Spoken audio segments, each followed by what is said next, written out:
These color e-ink devices are awesome. Well, they're pretty good.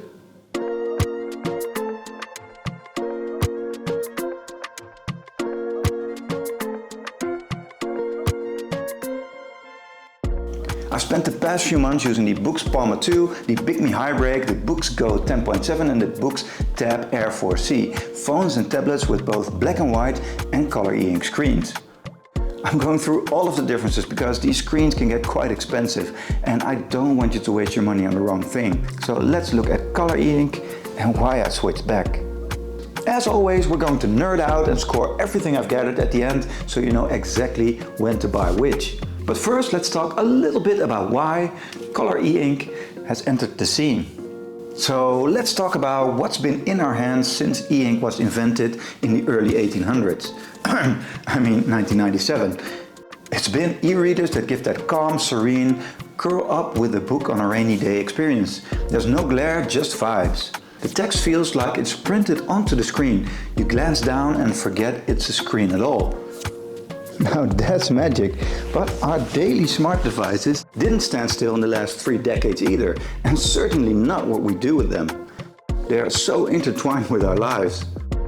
So in a sense, having a device that only does reading a book really well, okay, having a lot of books on one device, I have to give it that, but was kind of getting outdated. Then every once in a while a new technology emerges, something you can get excited about. What if the e-reader could do all the things we do on our other devices, but with e-ink? Could a color e-ink display be as good as a color screen and an e-ink screen combined? I'm not anti-progress. I love innovation. I'm the kind of guy who gets excited about when a fridge has Wi-Fi, but sometimes the OG is just better, and with black and white e-ink, this is the GOAT of readability devices, and I'll tell you why. So let's talk about real-world use. I didn't just peek at the screens and bounced. I lived with them for months testing them out.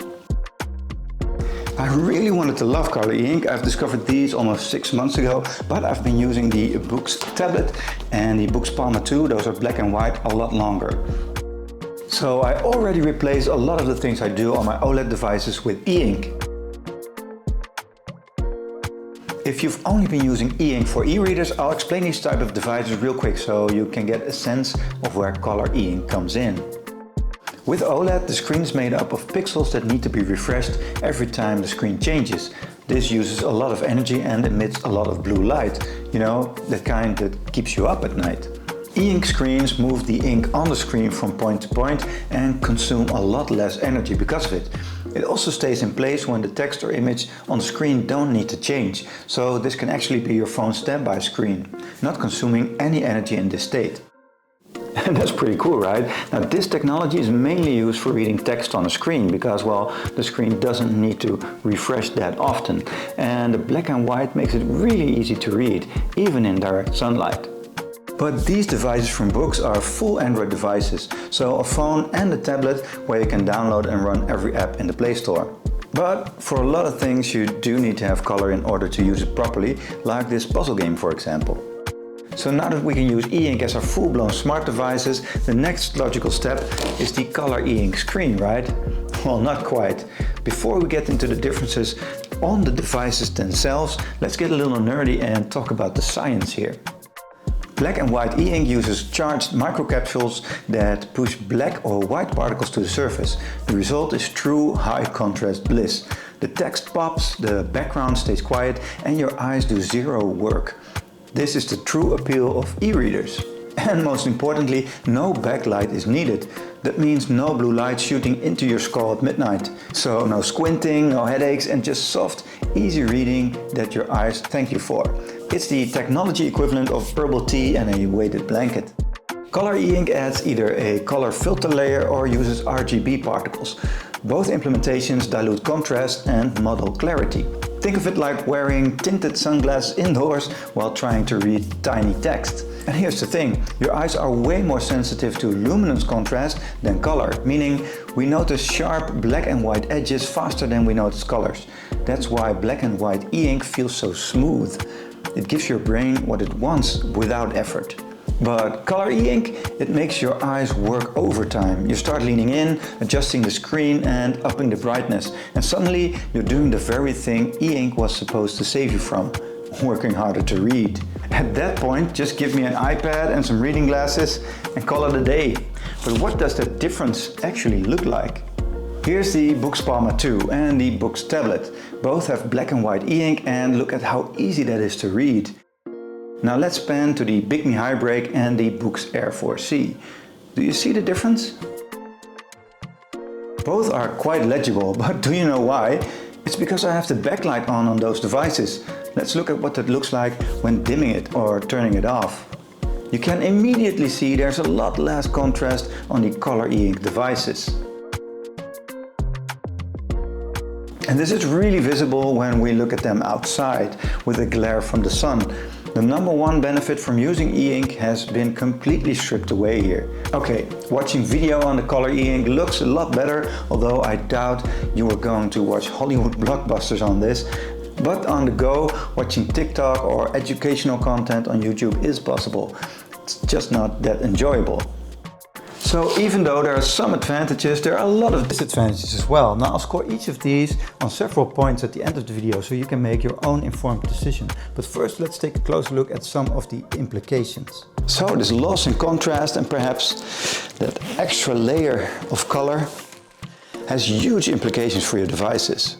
I tested the Big Me High Break, which is basically the color version of the same e-ink phone concept the Palma 2 has. And honestly, it made me sad. Comics, maps, articles, they all look like someone spilled milk on my screen. I tried adjusting the brightness, contrast and even font sizes. Nope, there still was that weird cloudy look. And the worst part was that you needed the light on to fix the contrast. So again, goodbye eye comfort. This reintroduces blue light into the mix, as much as you would get from an OLED screen, so that kind of defeats the purpose. And don't get me started on refresh rates. This color screen stutters and ghosts way more, probably because it has that extra layer you get with budget screens like this. Jumping to tablets was the same story. The Boox with black and white e-ink is a monster. The display is big, clean, responsive and perfect for PDF reading or writing. I use it to mark up documents, read long essays and even edit scripts. It's paper on steroids. Then you power up the Boox Tab Air 4C. When you first boot it up, you think, oh wow, this could be cool. And then the screen loads and it's like someone photocopied a comic book with a wet sponge. It wants to be your color magazine machine, your digital art book, your all-in-one content hub. But all it gives you is this faint color and you need to turn up the brightness again. And the Air 4C is by no means a budget device. The refresh rate is a lot better than on the Big Me phone though, so that's already a big step up. And the video is passable, so it's not all bad here. But still, the main reason you get e-ink is to reduce eye strain, and I never get that with any type of color e-ink device. So now you've got this weird halfway zone. You're not getting full bright color like an OLED, but you're also not getting that paper-like experience either. It's the worst of both worlds. And sure, it's fun to show off for 5 minutes. Oh look, color e-ink. But once that novelty wears off, you're just sitting there with blurry graphics and dry eyes. Another thing I've noticed is that writing on the color display feels different. It feels like there's more distance between the pen and the screen, so it feels less like writing on paper than what I get with the Boox black and white tablet. Perhaps because of the backlight that adds another layer. I shared some side-by-side comparisons online of the Boox Go and the Air 4C, and within minutes my inbox was full.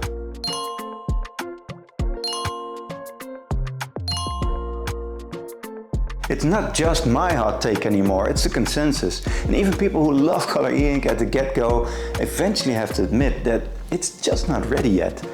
And look, I'm rooting for it. I really want to love color e-ink and I want it to get there. But right now, it's like buying a convertible in the Netherlands where it rains 300 days a year. It can be pretty, but it's not really practical, is it? Now, if you're reading books, editing documents, or reading long-form articles, black and white e-ink wins every single time. Color e-ink, it will get there, but today? Now let's nerd out for a moment and look at the data I've collected.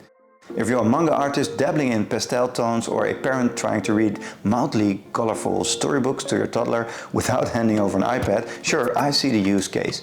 If you're into digital planning and just want your calendar dots to be in baby blue instead of battleship gray, or you want to play a light puzzle game, okay, that too. But even in these ideal use cases, the colors are still whispering, faint, ghostly and muted. And again, there's that light, the dreaded backlight. You need it to see anything clearly, which defeats the entire point of e-ink in the first place. Video does look a lot better in color, but because it's still not great, I don't recommend either of these to be used for watching video. In a pinch, both black and white and color will do. Now let's talk about money, because if color e-ink screens were cheap, we could all squint and suffer together, but it's not. In fact, it's the exact opposite. It's like walking into a pizza place and being told, hey, for $10 more, we'll give you a slice with less cheese and a crust that's kind of damp. No thanks. With color e-ink, you're not just overpaying, you're paying more for tech that does worse. Writing is a lot more satisfying on the black and white e-ink because it really feels like writing on paper, which I didn't get from the backlit color screens. And the refresh rate is almost always better on a black and white screen because of the way the technology works, either having an extra color layer or using RGB microcapsules. Color e-ink is trying to reinvent the wheel, but it forgot how smooth the original ride already was.